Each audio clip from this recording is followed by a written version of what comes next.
Hello दोस्तों, आज हम विश्व रूपम ओलंपियाड के अध्याय 4 नागरिकता के बारे में अध्ययन करेंगे, पढ़ेंगे और जानेंगे कि इसमें क्या क्या चीज़ है और क्या इसमें से एग्ज़ाम में आ सकते हैं आपके। ठीक है, तो सभी बच्चे ध्यान से सुने। इसमें आपका पहला प्रश्न है, भारतीय संविधान के किस भाग में नागरिकता का प्रावधान है? तो इसमें है, इसका आंसर है सी, भाग 3 में।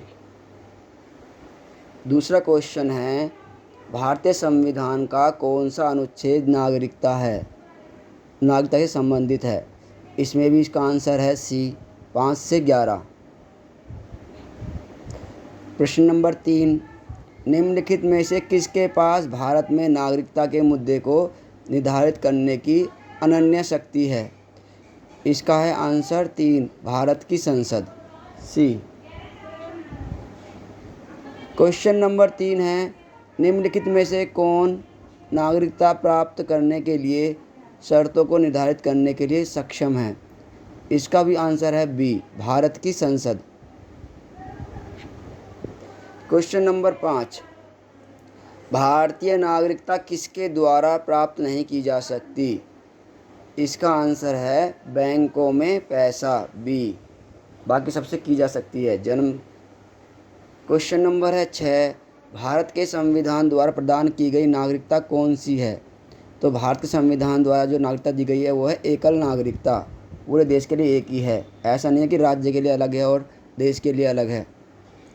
क्वेश्चन नंबर 7, भारतीय नागरिकता खोने के तरीके कौन से हैं? इसमें है आंसर सी, त्याग। नागरिकता त्याग देना और दूसरे देश से किसी की ले लेना। क्वेश्चन नंबर 8, भारत में किसी व्यक्ति की नागरिकता कब समाप्त नहीं की जा सकती?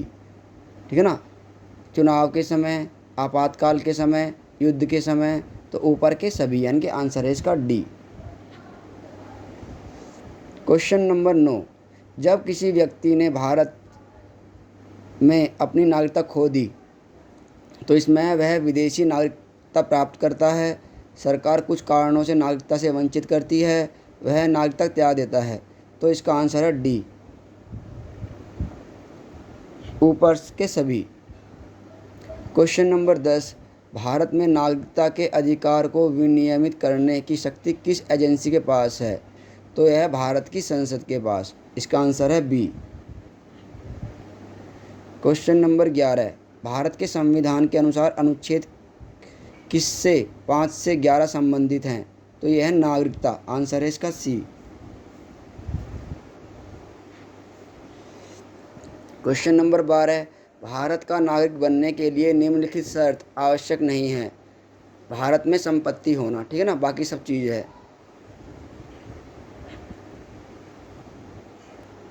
क्वेश्चन नंबर 13, निम्नलिखित में से किसे भारत का प्रथम नागरिक कहा जाता है? तो वह भारत का राष्ट्रपति भारत का पहला नागरिक होता है। दूसरा, अगर उनकी पत्नी है तो वो दूसरी नागरिक कहलाएगी। क्वेश्चन नंबर 14, किसने कहा था एक अच्छा नागरिक एक अच्छे राज्य का निर्माण करता है और एक बुरा नागरिक एक खराब राज्य का निर्माण करता है? तो इसका आंसर है आपका अरस्तु, सी। क्वेश्चन नंबर 15, नागरिकता क्या है? विशेष देश के एक व्यक्ति की एक कानूनी स्थिति। इसका आंसर है ए। क्वेश्चन नंबर 16, नागरिकों की अपेक्षाओं में से एक क्या है? तो इसमें है पहला, इसमें आंसर है सी, संविधान का पालन करना। क्वेश्चन नंबर 17, लोकतांत्रिक प्रक्रिया में नागरिकों का क्या कर्तव्य है? तो इसका है सी, भ्रष्ट नेताओं को वोट के लिए।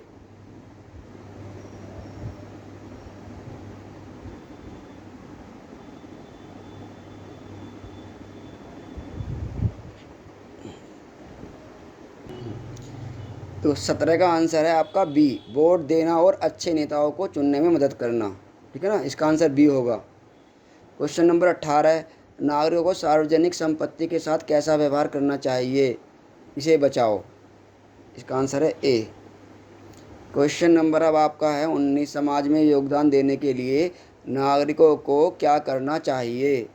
तो इसमें आंसर है सी, ज़रूरतमंदों की मदद करें और सामाजिक कल्याण गतिविधियों में भाग लें। क्वेश्चन नंबर 20, एकता और सद्भाव को बढ़ावा देने के लिए नागरिकों को क्या करना चाहिए? तो इसका आंसर है सी, एकता, सद्भाव और भाईचारे को बढ़ावा दे। क्वेश्चन नंबर 21, यातायात नियमों के संबंध में नागरिकों को क्या करना चाहिए? तो इसका आंसर है सी, यातायात नियम और विनियमों का पालन। अगर हम उनका पालन करेंगे तो हम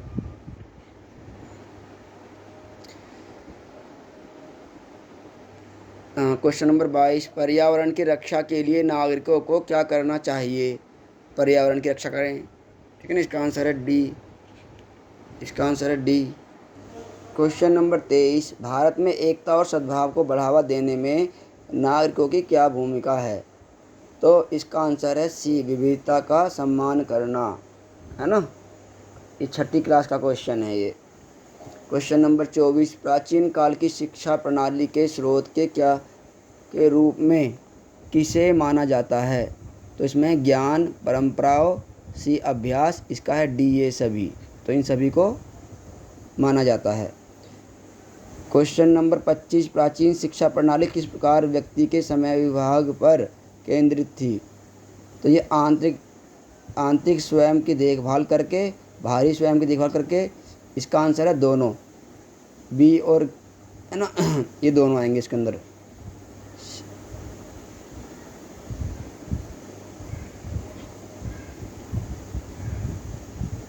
अगला क्वेश्चन है 26, जीवन और पहलुओं पर केंद्रित प्रणाली है, नैतिक, भौतिक, आध्यात्मिक और बौद्धिक, ये सभी, इन सभी में। क्वेश्चन नंबर 27, सराहना करने के लिए छात्रों को लड़ाई के बीच संतुलन कहाँ था? व्यवहार और शिक्षा, इसका आंसर है डी। क्वेश्चन नंबर 28, शिक्षा व्यवस्था में किस प्रकार बल दिया? दोनों, स्वस्थ आत्मा, स्वस्थ मन, इसका आंसर है डी, दोनों, स्वस्थ शरीर, बी और बै, इसका आंसर है स्वस्थ मन, स्वस्थ शरीर। क्वेश्चन नंबर 29, प्राचीन शिक्षा प्रणाली किस पर आधारित थी? वेद और ब्राह्मण, उपनिषद और धर्मसूत्र, इसका आंसर है सी। क्वेश्चन नंबर 30, शास्त्र से आप क्या समझते हैं? रचनात्मक साहित्य, सीखानुशासन, कल्पनाशील, ये सभी, इसका आंसर है डी, ये सभी। काव्य से आप क्या समझते हैं? इसका आंसर है डी, दोनों, बी और बै और गे, दोनों। क्वेश्चन नंबर 32, सीखने के किन स्रोतों का अर्थ तर्क है? वार्ता, मीमांसा, कोई नहीं, इसका आंसर है डी, ए और बी, दोनों। क्वेश्चन नंबर 33, धनुर्विद्या का क्या अर्थ है? इसमें क्या तीरंदाजी सीखते हैं ना, तीर चलाना इसके अंदर सीखते हैं, जैसे अर्जुन, कर्ण, ये सब। प्राचीन भारत में शिक्षा प्रणाली के कौन से तरीके मौजूद थे? औपचारिक और अनौपचारिक, दोनों, सी, इसका। क्वेश्चन नंबर 35, प्राचीन भारत में उच्च ज्ञान के लिए छात्र कहाँ जाते थे? विदेश में, बिहार, विश्वविद्यालय, बै और गे, दोनों, बिहार और विश्वविद्यालय में, ठीक है ना। इसका आंसर है डी, बिहार और विश्वविद्यालय। बिहार मतलब जहाँ पर शिक्षा ग्रहण करते हैं। क्वेश्चन नंबर 36, गुरुकुल को और किस नाम से जाना जाता है? इसका आंसर है सी, विद्यालय, जहाँ विद्या का आलय होता है, घर। क्वेश्चन नंबर 37, प्राचीन काल में गुरु और उनके शिष्य एक साथ क्यों रहते थे? इसका आंसर है डी, विवाद सीखने के लिए, वाद ज्ञान प्राप्त करने के लिए, एक दूसरे की मदद करने के लिए, उपरोक्त सभी। क्वेश्चन नंबर 38, गुरुकुलों में रहने का मुख्य उद्देश्य क्या था? पूरी शिक्षा, अनुशासित जीवन जीने के लिए, अपनी आंतरिक क्षमता का एहसास करना, इसका आंसर है डी, ये सभी।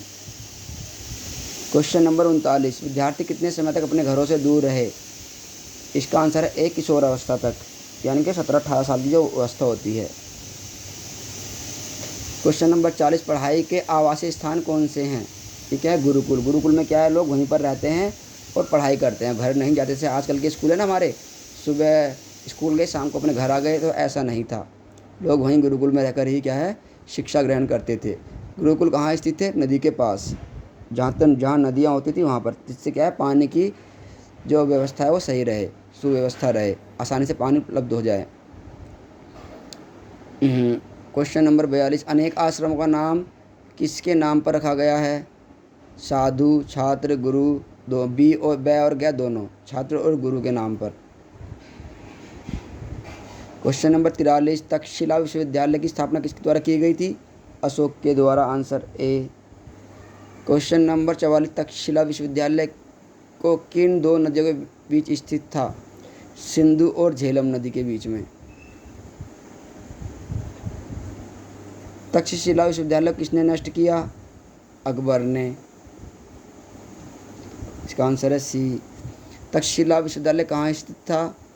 आज का जो पाकिस्तान है ना, पहले वो भारत का ही हिस्सा था। क्वेश्चन नंबर 47, चीनी यात्री हेनसांग ने किस विश्वविद्यालय में अध्ययन किया था? तो ये था आपका ए, तक्षशिला में। क्वेश्चन नंबर 48, निम्नलिखित में से कौन सा प्राचीन भारत का शिक्षा केंद्र नहीं था? तो ये था कौशाम्बी, बाकी सब थे, ये नहीं था। क्वेश्चन नंबर 49, प्राचीन काल में नालंदा विश्वविद्यालय में प्रवेश का कौन सा तरीका प्रचलित था? साक्षात्कार, जिसे हम इंग्लिश में इंटरव्यू बोलते हैं, है ना। पहले इंटरव्यू लिया था, उसके बाद ही प्रवेश होता था। क्वेश्चन नंबर 50, कितने ऋषियों को सप्तऋषि माना जाता है? तो 7, है ना। सप्त मतलब 7, या सप्तऋषि तारामंडल है, वैसे ये 7 ऋषियों को सप्तऋषि कहा जाता है। 7 ऋषियों में से प्रथम ऋषि किसे माना जाता है? ऋषि अत्रि, जो अनुसुईया के पति थे।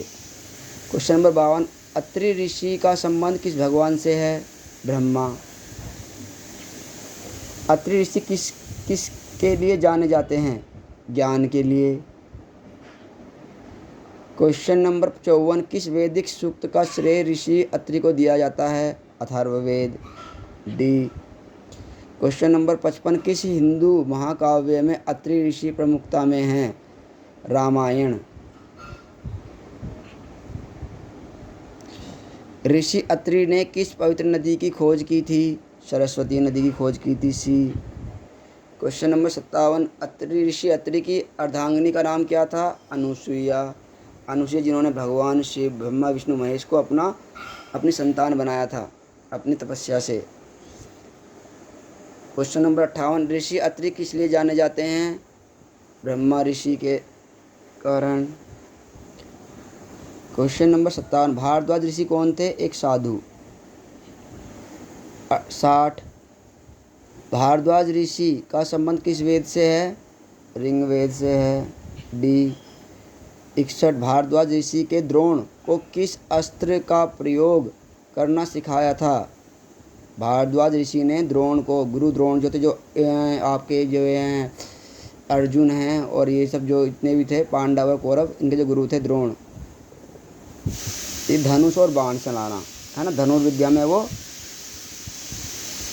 काफ़ी प्रवीण थे। क्वेश्चन नंबर 62, ऋषि भारद्वाज किस हिंदू ऋषि के पिता थे? द्रोण के। ऋषि भारद्वाज ने ऋषि द्रोण को किस अस्त्र का प्रयोग करना सिखाया था? तलवार। देखो, अस्त्र और शस्त्र में अंतर होता है। अस्त्र वो होते हैं जो हाथ में पकड़कर चलाए जाते हैं, और शस्त्र होते हैं जो फेंक कर चलाए जाते हैं। भाला है ना, तीर है, इनको दूर फेंका जाता है, क्योंकि तलवार हाथ में ही रहती है, तो ये अस्त्र कहलाती है। क्वेश्चन नंबर 64, ऋषि भारद्वाज की अर्धांगिनी का नाम क्या था? सुशीला। क्वेश्चन नंबर 65, ऋषि गौतम किस हिंदू ग्रंथ के रचयिता हैं? न्याय सूत्र के। क्वेश्चन नंबर 66, ऋषि गौतम ऋषि किस प्रसिद्ध राजकुमार के आध्यात्मिक गुरु थे? सिद्धार्थ गौतम। क्वेश्चन नंबर 67, गौतम ऋषि की पत्नी का नाम क्या था? अहिल्या, जिन्हें भगवान राम ने क्या तारा था। उनकी ठोकर लगने से क्या है, वो वापस एक शरीर बन गई थी, इंसान बन गई थी, क्योंकि ऋषि गौतम ने उन्हें क्या श्राप से अपने पत्थर की मूर्ति बना दिया था। क्योंकि इंद्र भगवान क्या है उनके पास आ गए थे, जिस वजह से उन्होंने क्या उसके ऊपर लांछन लगाकर उन्हें श्राप दे दिया था। फिर भगवान राम ने उनको क्या तारा था। क्वेश्चन नंबर 68, गौतम ऋषि ने किस पवित्र ग्रंथ की पर टिप्पणी की थी? उपनिषद। क्वेश्चन नंबर 29, जमदग्नि ऋषि कौन थे? एक साधु थे। ऋषि जमदग्नि किस हिंदू ऋषि के पिता हैं? परशुराम के पिता। क्वेश्चन नंबर 71, जमदग्नि ऋषि की पत्नी का नाम क्या था? रेणुका। क्वेश्चन नंबर 72, किस हिंदू महाकाव्य में जमदग्नि ऋषि का विशेषता है? पुराण में। क्वेश्चन नंबर 73, जमदग्नि ऋषि का संबंध किस वेद से है? ऋग्वेद, सबसे पुराना वेद है हमारा। ऋषि जमदग्नि किस वंश के संस्थापक हैं? भृगुवंश के। क्वेश्चन नंबर 75, किस हिंदू महाकाव्य में कश्यप ऋषि की विशेषता है? पुराण के अंदर। क्वेश्चन नंबर 76, कश्यप ऋषि कौन है? एक साधु।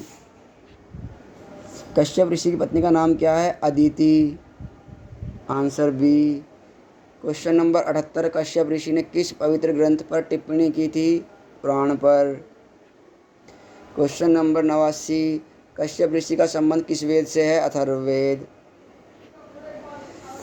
क्वेश्चन नंबर 80, किस राज्य का नाम कश्यप ऋषि के नाम पर पड़ा? जम्मू कश्मीर। क्वेश्चन नंबर 81, वशिष्ठ ऋषि कौन है? एक साधु। अगर आपसे किसी भी ऋषि के बारे में पूछता है, सबसे बड़ा साधु है वो एक। ऋषि वशिष्ठ का संबंध किस वेद से है? अथर्ववेद, ऋग्वेद। क्वेश्चन नंबर 83, वशिष्ठ ऋषि ने किस पवित्र ग्रंथ पर टिप्पणी की थी? रामायण। जो राम लक्ष्मण थे ना भगवान, उनके ये गुरु थे ऋषि वशिष्ठ। क्वेश्चन नंबर 84, ऋषि वशिष्ठ ने राजा दशरथ को क्या सलाह दी थी? पुत्र यज्ञ करने के लिए।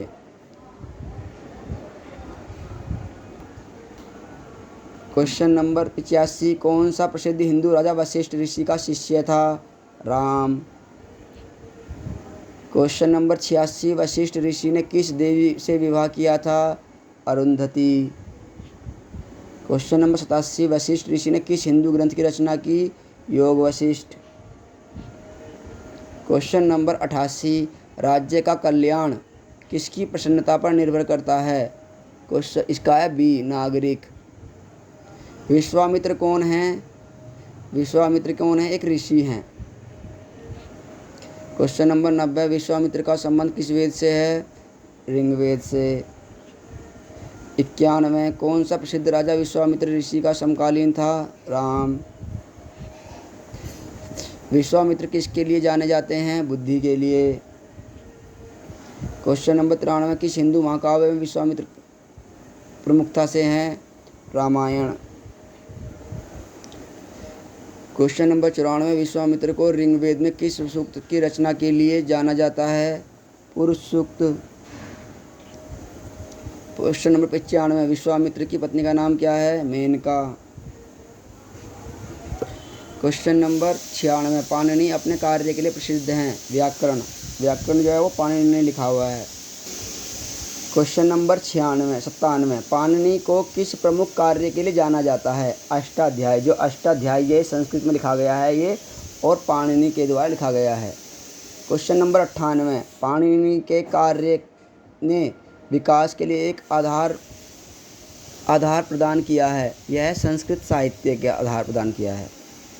क्वेश्चन नंबर 99, व्याकरण के प्रति पाणिनि दृष्टिकोण अत्यधिक है? नियम के अनुसार। सी।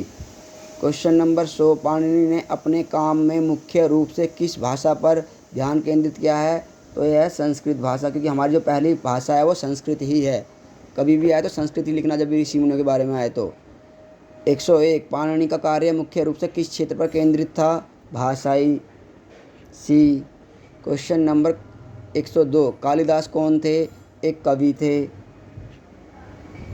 103, कालिदास ने मुख्य रूप से अपनी रचनाएं किस भाषा में लिखी? संस्कृत भाषा में। सी। क्वेश्चन नंबर 104, निम्नलिखित में से कौन सा कालिदास द्वारा लिखित एक प्रसिद्ध पुस्तक है? अभिज्ञान शाकुंतलम। ये भी संस्कृत में लिखा गया है ना। इसको राजा लक्ष्मण सिंह ने हिंदी में लिखा है। 105, कालिदास के रूप में भी जाना जाता है। भारत का शेक्सपियर। कालिदास को भारत का शेक्सपियर भी कहा जाता है। 106, कालिदास किस लिए प्रसिद्ध हैं? नाटक के लिए। इन्होंने बहुत सारे नाटक लिखे हैं। कौटिल्य कौन है? एक राजनीतिक रणनीतिकार, है ना, ये चाणक्य भी बोला जाता है। कौटिल्य को किस रूप से जाना जाता है? चाणक्य के रूप में, जो चंद्रगुप्त के गुरु थे। शासन का चाणक्य दर्शन प्राय किस अवधारणा से जुड़ा है? यह है अर्थ। 110 आर्यभट्ट कौन है? एक गणितज्ञ है। आर्यभट्ट को अक्सर कहा जाता है खगोल विज्ञान के पिता। आर्यभट्ट को किस अवधारणा को प्रस्तुत करने का श्रेय जाता है? शून्य। जो हमें शून्य दिया है वो आर्यभट्ट ने दिया है। आर्यभट्ट के कार्य ने किस संख्या प्रणाली के विकास की नींव रखी? दशमलव प्रणाली। भारतीय वैज्ञानिकों के अनुसार पृथ्वी का आकार कैसा है? गोलाकार। क्वेश्चन नंबर 115 एकलव्य किस प्राचीन भारतीय महाकाव्य का पात्र था? ये थे महाभारत। महाभारत में आते हैं ना, जब अर्जुन, जब एक जो द्रोणाचार्य हैं वो क्या हैं, एकलव्य को तीर चलाना सिखाते नहीं है, मना कर देते हैं कि मैं तुम्हें नहीं सिखा सकता, है ना। वो उनका फिर गुरु दक्षिणा में अंगूठा भी मांग लेते हैं। क्वेश्चन नंबर 16 एकलव्य किस वंश या वंश से संबंधित था? निषाद। एक निषाद थे। एकलव्य किस क्षेत्र में अपने असाधारण कौशल के लिए जाने जाते हैं? तीरंदाजी। वो तीरंदाजी बहुत अच्छी जानते थे, है ना, इसीलिए क्या है, गुरु द्रोण ने उनका अंगूठा भी दक्षिणा में ले लिया था। एकलव्य की कहानी को प्राय किसकी कहानी के रूप में व्याख्या की जाती है? त्याग और निष्ठा, है ना। देखो उन्होंने फिर क्या है, उन्होंने प्रत्यक्ष रूप से शिक्षा ग्रहण नहीं की थी, है ना, उनकी केवल मूर्ति बनाकर ही, गुरु द्रोण की मूर्ति बनाकर ही, उन्हें अपना गुरु मानकर ही शिक्षा ग्रहण की थी। लेकिन फिर भी क्या है, गुरु द्रोण के मांगने पर उन्होंने अपना अंगूठा दे दिया था, और अंगूठे से ही तीर चलाया जाता है, फिर उन्होंने दे दिया। तो ये उनकी क्या है, त्याग और निष्ठा की भावना को दर्शाता है। मीराबाई के जीवन और कविता किन सांस्कृतिक और कलात्मक परंपराओं पर महत्वपूर्ण प्रभाव पड़ा है? भक्ति आंदोलन। सी। क्वेश्चन नंबर 120 मीराबाई किस देवता को समर्पित भक्ति कविता के लिए सबसे अच्छी तरह से जानी जाती है?